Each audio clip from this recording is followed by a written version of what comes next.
Assalamualaikum warahmatullahi wabarakatuh. Sebelumnya perkenalkan, nama saya Naramawati dari Fakultas Usuluddin Adab dan Humaniora, Prodi Ilmu Al-Quran dan Tafsir, dengan nomor NIM 53020210089. Di video ini saya akan menjelaskan mengenai proposal skripsi saya yang berjudul Transplantasi Organ Tubuh Manusia dalam Al-Quran, Studi Analisis Tafsir Kemenak.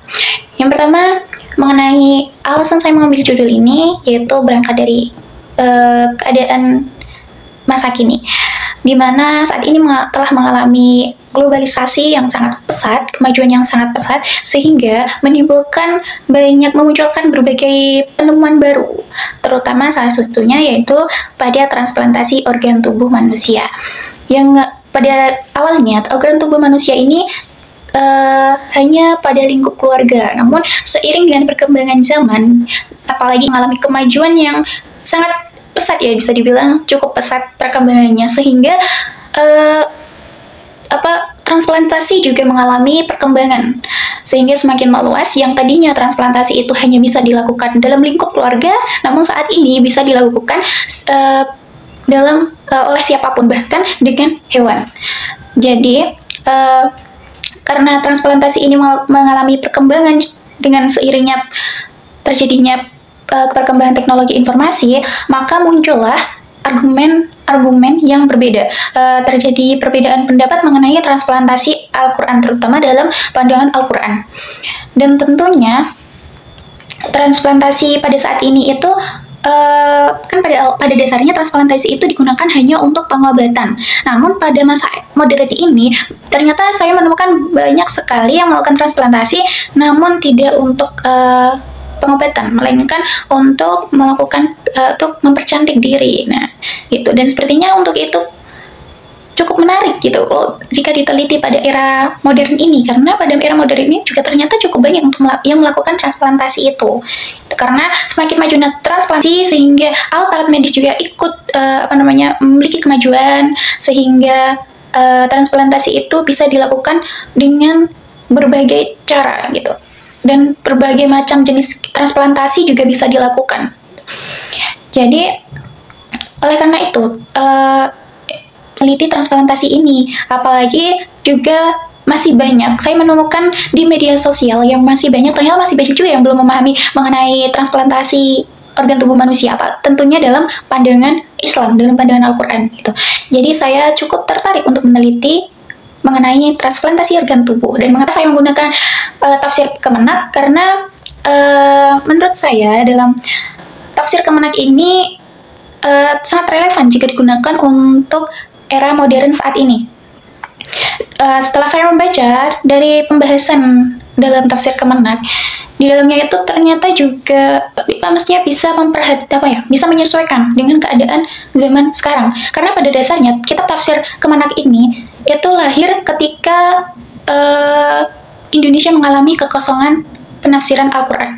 Jadi menurut saya ini cukup menarik, dan tentunya belum ada yang menggunakan tafsir Kemenak untuk meneliti mengenai transplantasi Al-Quran. Nah, hal yang menarik dalam penelitian ini, saya akan berusaha mengungkapkan tentang bagaimana Al-Quran menghormati kehormatan tubuh manusia dan juga kehidupan manusia. Kemudian hal menarik lainnya dalam penelitian ini yaitu di sini saya akan menjelaskan mengenai batasan-batasan diperbolehkan atau tidak diperbolehkannya melakukan transplantasi organ tubuh manusia. Nah, selanjutnya mengenai metode penelitian, di sini saya menggunakan metode kepustakaan atau library research, yang dimana metode ini merupakan suatu penelitian yang dilakukan dengan cara menghimpun berbagai literatur seperti dari buku, artikel jurnal, kemudian skripsi, tesis, atau karya ilmiah lainnya yang dimana di dalamnya itu membahas mengenai tema yang akan diteliti. Kemudian untuk sumber datanya, saya mengambil dari 3 jenis sumber data. Yang pertama sumber data sekunder, kemudian sumber data primer, dan terakhir sumber data tersier. Nah, untuk sumber data primernya itu saya menggunakan Al-Quran dan kitab tafsir Kemenak. Kemudian untuk sumber data sekundernya saya mengambil dari buku, kemudian skripsi, tesis, kemudian karya ilmiah lainnya yang membahas mengenai transplantasi dalam pandangan Al-Quran. Kemudian yang terakhir yaitu sumber data tersier. Nah, saya mengambil sumber data tersier ini hanya untuk melengkapi kekurangan pada sumber data primer dan sekunder. Kemudian untuk teknik pengumpulan data, di sini saya menggunakan metode dokumentasi, yaitu dengan cara membaca dan mengumpulkan informasi yang berkaitan dengan pembahasan melalui beberapa sumber data yang seperti saya sebutkan tadi, seperti data primer, sekunder, dan juga tersier. Selain itu, saya juga melakukan pengumpulan data penelitian ini melalui teknik pengumpulan data media sosial. Saya mencari informasi dan mengumpulkan informasi melalui platform media sosial seperti TikTok, Instagram, terus Facebook, YouTube, dan platform media sosial lainnya. Kemudian teknik analisis data yang saya gunakan di sini, saya menggunakan metode analisis kualitatif. Dalam metode analisis dokumen penelitian, saya menggunakan beberapa teknik analisis, yaitu yang pertama, teknik analisis laporan penelitian, yaitu dengan cara saya mengumpulkan dan menganalisis laporan penelitian yang telah terbit atau laporan penelitian yang terdahulu, atau dari buku yang telah diciptakan oleh suatu organisasi, lembaga, ataupun pemerintah.